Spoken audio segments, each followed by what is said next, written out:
Meus amigos, não tinha como ser melhor para o Barcelona no momento. Essa vitória, ela foi necessária num nível tão grande para o Barcelona que chega até ser, assim, coisa de coincidências, coisas de preciosismo no futebol, tá ligado? Porque, mano, o Barcelona vinha de uma sequência de perder pontos, perder alguns jogos tão bestas, tão ridículos, de emputecer o time, que quando a gente vai lá no estádio do Borussia Dortmund, do Signal Iduna Park, né? Eu quase ia me esquecendo o nome. E ganha por 3-2 com dois gols do Ferran Torres, meus amigos. Cara, é porque realmente parece que é coisa do futebol. Parece que é algum tipo de pacto dos deuses do futebol. Enfim, mano, vamos falar um pouco desse jogo. Vamos falar. Eu tenho algumas coisas legais aqui pra comentar com vocês, beleza? Eu não quero me perder no raciocínio. Tanto é que eu até tentei colocar a escalação pra mim não esquecer o nome de ninguém do Borussia Dortmund que vale a pena comentar, beleza? Cara, vamos lá. Aqui, beleza, coloquei. Primeiro tempo. A escalação do Barça, né? Antes de falar do primeiro tempo, a escalação do Barça foi muito daquela padrão, beleza? Veio com a linha de defesa padrão, o meio-campo padrão e o ataque padrão, né? O que a gente tem de melhor: Rafinha, Leva, Dani Olmo, Yamal, Pedri, Casadó e por aí vai.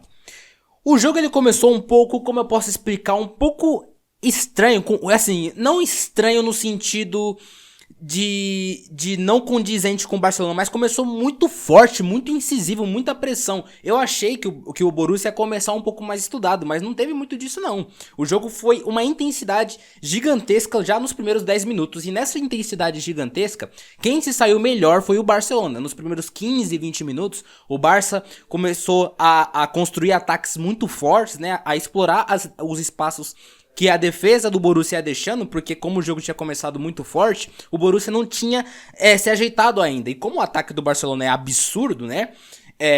Eles conseguiram achar muitos e muitos não, né? Mas algumas boas chances legais. A principal delas, mais uma trivela do Lamine Yamal, né? A trivela mania que tá se criando na Espanha, uma bola pro Rafinha, que o Rafinha perdeu.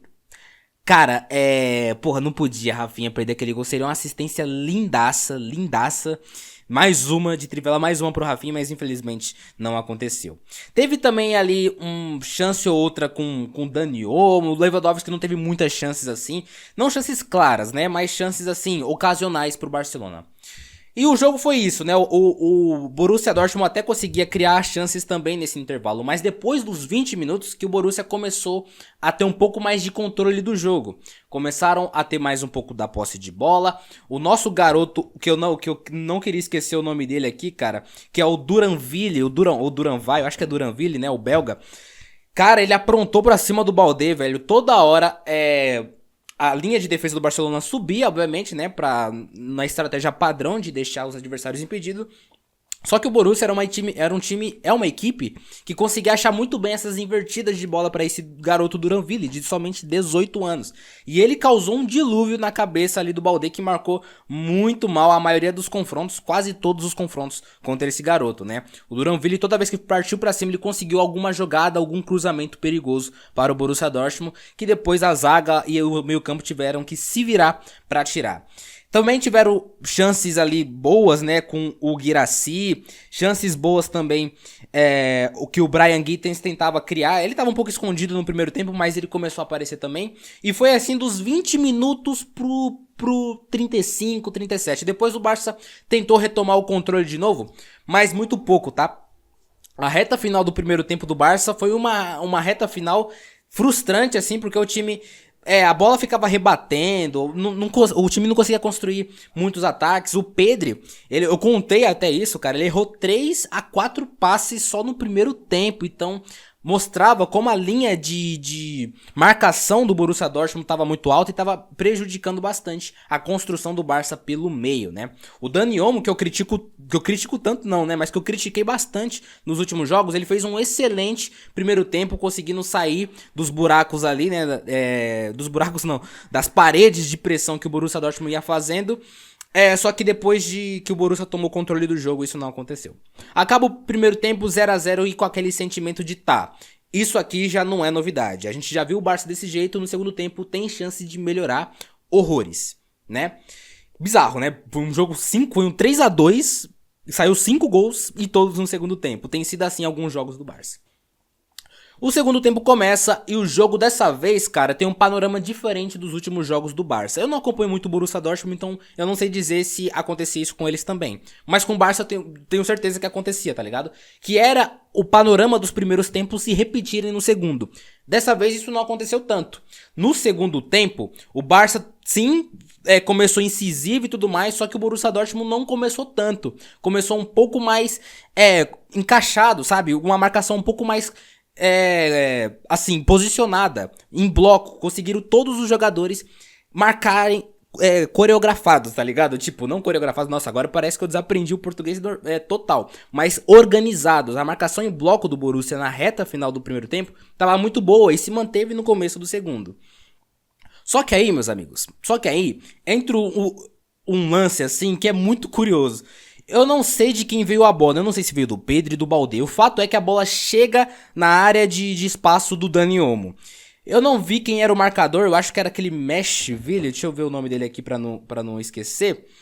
Eu acho que era um jogador... Ih, cara, esse celular aqui vai ser complicado aqui, hein, mano. Enfim, depois eu vejo, não é importante. Mas era um marcador que ele foi disputar a bola com o Dani Olmo e a bola bate na mão dele e resvala depois na mão do Dani Olmo. Como a bola bateu na mão do Dani Olmo primeiro, seria falta pro Barcelona. Só que o juiz deixa seguir, né? Ele nem vê esse lance. E ele acha ali uma bola perfeita para o Rafinha. O Rafinha que na cara do gol ali, ele basicamente mete a paulada no contrapé do goleiro de perna esquerda e abre o 1 a 0, meus amigos. Um golaço, um belo gol do Little Rafa, que é o jogador mais importante atualmente do Barça. É um dos mais importantes, o Lamine. Quando ele voltou de lesão, ele voltou sendo essencial também, né? Lamine que também fez um bom primeiro tempo, eu até esqueci de mencionar. Beleza, cara. Depois disso, aí o panorama normal do Barcelona começa a se repetir. O time não consegue segurar vantagem, basicamente. Minutos depois, o Borussia Dortmund começa a partir pra cima e tudo mais, né? Entra o Ian Couto na partida e sai um penaltizinho. Um penaltizinho ridículo do Cubarsí, que é assim, galera. Foi literalmente um pênalti juvenil. Um garoto juvenil, 17 anos, que ele dá uma empurrada. Assim, eu tô até agora com dúvida se foi força o suficiente pra desestabilizar o Brian Gittins, né, mano?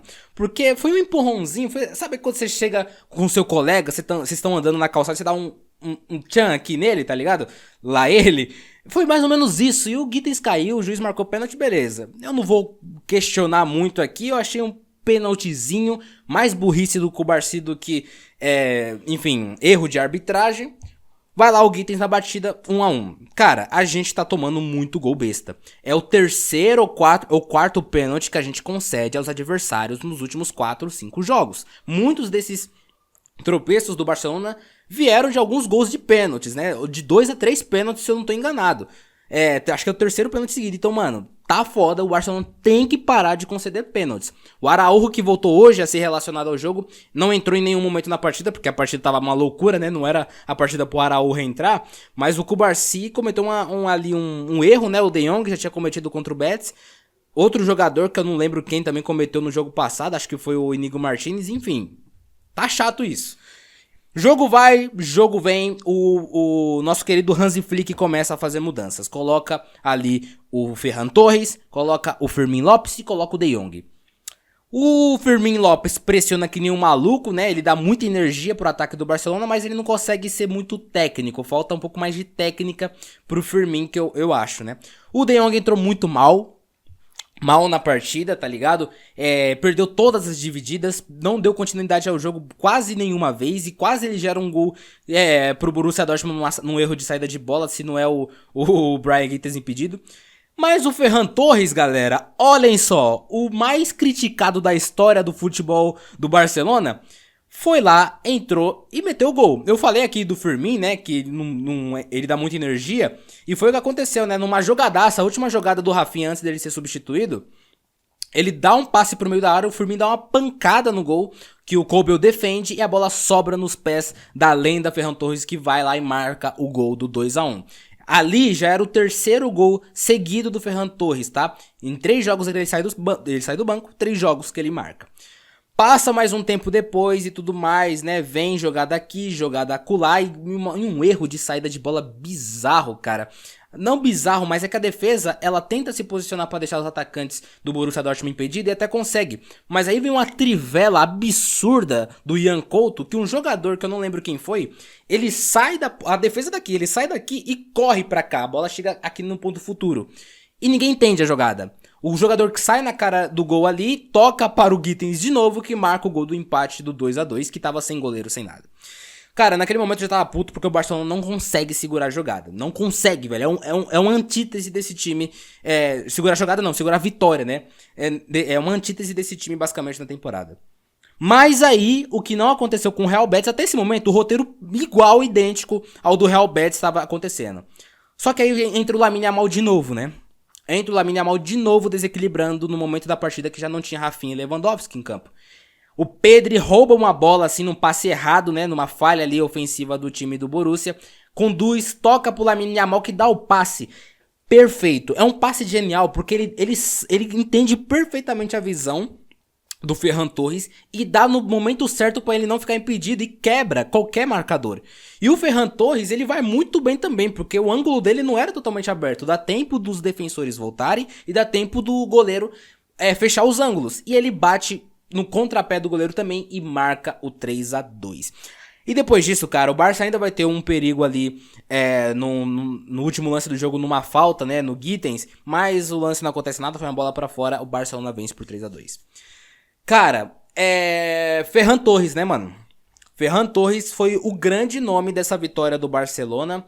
É um cara que, assim, eu vou pegar esse espaço do vídeo pra falar um pouco dele. É um cara que, de fato, eu acho que a melhor posição existente pra ele é essa de centroavante, que ele se move muito bem e tudo mais, né? Ele consegue achar os espaços muito bem. Começou a finalizar melhor, né? Apesar de eu ter outras críticas técnicas ao Ferran Torres fora da área, ele tá começando a finalizar melhor de novo. E é verdade que o Lewandowski não teve essas chances que o Ferran teve, né? Mas o Ferran Torres teve essas chances porque ele se posicionava muito bem devido ao vigor físico que o Lewandowski já não tem mais. Então ele chega ao 4º gol nos últimos 3 jogos, está ajudando bem o Barcelona quando o Ferran Torres entra em campo, né? Tudo bem que não foram super vitórias, né? Ele marcou gol contra o Mallorca, né? Contra o Mallorca, contra o Betis e 2 agora contra o Borussia Dortmund. Tá entrando muito bem o Ferran Torres. Sobre os principais pontos individuais, o Rafinha mais uma vez marcou o gol, né? Rafinha vem sendo absurdamente constante. Ele teve que sair pra descansar, ele teve até síndromes de câimbras ali antes de ser substituído. Eu acho que foi um pouco de migué dele. O Leva não recebeu nenhuma chance clara, nenhuma bola boa chegou pro Leva. A marcação do Borussia estava realmente muito boa. Lamine, mais uma partida muito boa do Lamine. Tá faltando gol, né, galera? Tá faltando gol pro Lamine. A finalização é uma questão que ele precisa melhorar. Muitos dos chutes que ele deu pro gol no primeiro tempo não foram chutes perigosos pro Kobel. Ele precisa melhorar a finalização. Em compensação, o que ele precisa de melhorar de finalização, ele tem de sobra em passe, né? Porque é a 11ª assistência dele na temporada. Eu acho que ele é o maior garçom já dos campeonatos europeus, mas eu não tenho certeza. Beleza? Pedri, mais uma vez, o primeiro tempo foi mais ruim, né? Como falei, ele errou 3 a 4 passes, mas o segundo tempo do Pedri foi muito bom. Muito bom, dando uma consistência e uns contra-ataques muito bom pro Barça. Casadol, mais uma vez, muito bem. Cubarsí, juvenil, né? Foi juvenil. A defesa do Barcelona em si, eu acho que foi de novo um pouco abaixo. O Koundé foi mais ou menos, foi razoável, foi nota ok. O Baldé subindo foi ok, marcando foi péssimo. O nosso Duraville lá, que eu já esqueci o nome do garoto, passou por cima dele. Inigo daquele jeito, conseguindo desarmar mais jogadas melhores do que o Cubarsí, mais saídas de bola complicada. E o Iñaki Peña, mais uma vez, foi muito bem, apesar dos 2 gols, beleza? Gols que o Iñaki Peña mal tinha que fazer, vamos ser sinceros. Um pênalti e uma bola que ele tem que sair porque a defesa foi jantada. Mas nas bolas que ele teve que defender, ele defendeu. O engraçado é que o Iñaki Peña deve ser o jogador que mais faz defesaças impedidas. Então é isso, galera. Era uma vitória que o Barcelona precisava demais. Essa vitória que o time ganha por um gol e que ganha conseguindo segurar o resultado é o que a gente precisava no momento certo, como eu disse no primeiro vídeo. Como eu disse no começo do vídeo. Porque se o Barça vai muito bem, ele goleia. Se o Barça vai mais ou menos bem, ele perde ou empata. Dessa vez, não foi um supra-sumo, ele foi ok, foi bem. E não empatou e nem perdeu. Ganhou do Borussia Dortmund no Signal Iduna Park. Então, essa é uma vitória essencial pro Barcelona e pra esse elenco nessa fase. Precisam de mais vitórias assim. Se a gente comparar com o Real Madrid, que teve uma sorte do caralho, né? Basicamente ali, que um gol que o jogador perdeu no final do jogo contra o Courtois ali. E mais, assim, uma bola rebatida no Ederson que sobrou pro Vini Júnior. Essas coisas acontecem com o Madrid. Eles não jogam bem e conseguem vencer. O Barcelona, quando não jogava bem, perdia. Quando jogava bem, empatava ou perdia. E quando jogava muito bem, vencia por goleada. Dessa vez jogou bem e venceu. Beleza?